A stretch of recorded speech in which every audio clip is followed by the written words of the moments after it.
Hey, good day, mate. Good day, mate. My name's Daniel Ricciardo. Good day, mate. Good day, mate. My name's Daniel Ricciardo. Good day. Oi, welcome back. And here we're going to give you another one thought before we head into the Australian Grand Prix. All right, I promised this the last time I'm going to do an Australian accent this entire video, but let's get into it. One thought for every team heading into the Australian Grand Prix. Unlike this F1 season, this video will not bore you to death because I got some bold takes coming about the top 3 teams and an underdog team that I think is going to start climbing up the ranks. Starting at the top, we've got Red Bull, and if Bahrain made you nervous that Red Bull was going to run away with this season, Saudi Arabia should make you 10 times as nervous, because what appeared might be the only crack in their armor, Sergio Perez, shut up all of his doubters. What's most impressive is that Sergio had a Max-like lead on the rest of the pack by the time that safety car came at the end. And even when Max caught up, he couldn't catch him, and he was trying to. You and I both know he was trying to catch him. Number 2, we've got Aston Martin, and they just keep on impressing. I enjoy the podium. Last video, I introduced you to Mike Krack, and in this video, I'm going to introduce you to another awesome hire, Dan Fallows. And if you don't know who that is, he is the lead car designer for Aston Martin, and maybe more importantly, the understudy for Adrian Newey, the car designer at Red Bull, who also designed the legendary McLaren cars, who dominated back in the late 90s era. Basically, for the past 2 decades in F1, everyone's just been trying to catch up with or copy Adrian Newey, and Aston Martin went out and got the guy who could do it the best. For me, what the Aston success really accentuates is that more than any other sport, F1 is won by organizations. Every single piece needs to do its part because the margins are so tight and so narrow that if one department fails or gets complacent, you see what happens with Mercedes and Ferrari, which we'll get into now. Third in the Constructors' Championship right now, we have Mercedes, but the issues just continue to pile up for the team. They probably have the 4th, maybe 5th fastest car on the grid, all things held even. We're talking about the team that in 2021 won their 8th straight championship. No team has ever had a period of dominance that long and sustained. Not Ferrari, not McLaren, not Red Bull. I think what happened is that Mercedes team in the offseason was doing the exact same thing that we were all doing, that all of the F1 experts and pundits were doing, which was they thought that 2022 was an anomaly. We're Mercedes. Everything will be fine, right? We'll figure it out, right? So we all thought. And instead of having their ass on fire trying to do everything they could to fix this car this offseason, everybody kind of just hoped somebody else would figure it out. And until they're able to change that culture, Mercedes is not going to sniff a win and maybe not even a podium.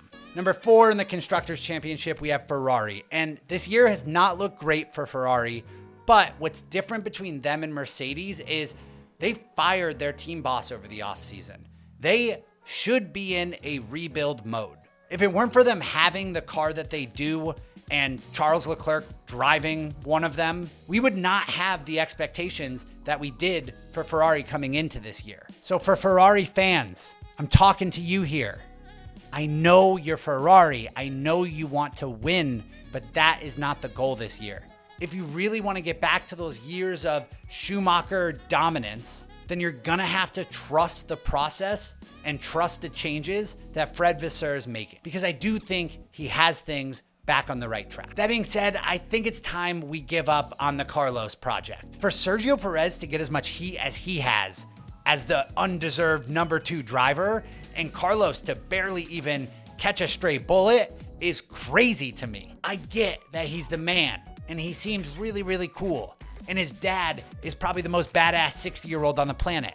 I mean, watch this clip from the Dakar Rally this year. Absolutely sure, yes. It says you should slide along a huge steep sand dune for 200 meters. But shouldn't we be turning left? Not yet, no. That dude is 60 years old. But the fact of the matter is, Carlos is far and away the most underperforming driver on the grid for his car. And I just want to see someone who has a shot driving that Ferrari. Number 5 in the Constructors' Championship, we have Alpine. And don't get mad at Red Bull, everybody, because I think sneaky Alpine might be the ones who make this the most boring F1 season ever. Hear me out. You got to think, barring any retirements, the top 8 are set. You got Red Bull, Aston, Mercedes, Ferrari in some order. So that leaves us with just 2 places that earn points to compete for, 9th and 10th. Every other place below 10th does not earn you any points. It may matter for countbacks when they do the final standings, but you get 0 on the scoreboard, which brings us back to Alpine. You could weirdly say Alpine are like the only midfield team right now, which, by the way, has our boys in the Formula 1.5 subreddit in a tizzy. And if you haven't watched our video on that, click up here and make sure you watch that one. The Alpine duo finished 10 seconds behind the top 8, but 10 seconds in front of the rest of the pack when in Saudi Arabia. Alpine kind of have those last 2 spots locked up. So basically, the only competing for positions that we're gonna get in F1 this year are worth 0 points, and maybe in that top 8. I really hope I'm wrong, but I'm worried that I'm not. Number 6 in the Constructors' Championship, we have Alfa Romeo, and I love Valtteri Bottas.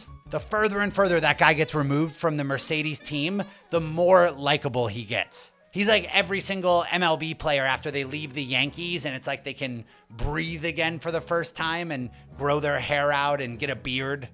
That's all I got on Alfa. Let's go Valtteri. And at number 7 in the Constructors' Championship, we have our American boys, Haas. We got a point last week, baby, and that's saying a lot this season. Anytime one of those top 10 retires this year, it is going to be really, really important for these bottom teams to be in a position to grab that last point, which Haas did this weekend. So props to the fellas down in North Carolina. If they could keep running in that 11th to 13th position, they might be able to snag a couple of those points that I'm talking about here and end up in 6th, which I'm kind of considering the best of the rest position this year. Number 8 in the Constructors' Championship, we have Williams. And after a really solid round 1 in Bahrain, not so great of a round in Saudi Arabia. One shining moment, it looked like Logan Sargeant put together an awesome qualifying lap at one point, but that time was taken away for track limits. And then his rookie showed a little bit and he spun out on the next one. But he's getting there, folks. He's looking good. There are moments of F1 greatness in this kid. Number 9 in the Constructors' Championship, we have AlphaTauri. And guys, I know I told you last week that this team's got nothing interesting going on and nothing to care about. That has changed. Almost as if the F1 gods have answered my prayers. Franz Tost, their boss, has come out and straight up dogged his engineers. In an interview when he was asked about upgrades to come and if they're gonna make the car faster, he said, "Sure, I'm told they're gonna make the car faster, but I don't really believe the numbers I see anymore." The man is an absolute savage and he just wants to see it on the track, and I don't blame him. There are so many numbers in F1 these days that you get so lost in it all. Just be the fastest car on the track at the end of the day. Number 10 in the Constructors' Championship, we have McLaren, and the dumpster fire continues. But here's the thing, much like I appreciated Ferrari and their decision to make a big move and not just settle with Mattia after going second last year, I appreciate this move by McLaren. They fired their technical director, James Key, and are going with a pretty radical approach that could backfire, but it could make them look like geniuses. Basically, they've split the lead director responsibilities across 3 different department directors. We'll see how it plays out for them, but anything's got to be better than what they've done so far this year. I may look like an idiot for saying this, but I have a weird feeling that Australian, home track, McLaren's going to bounce back this weekend.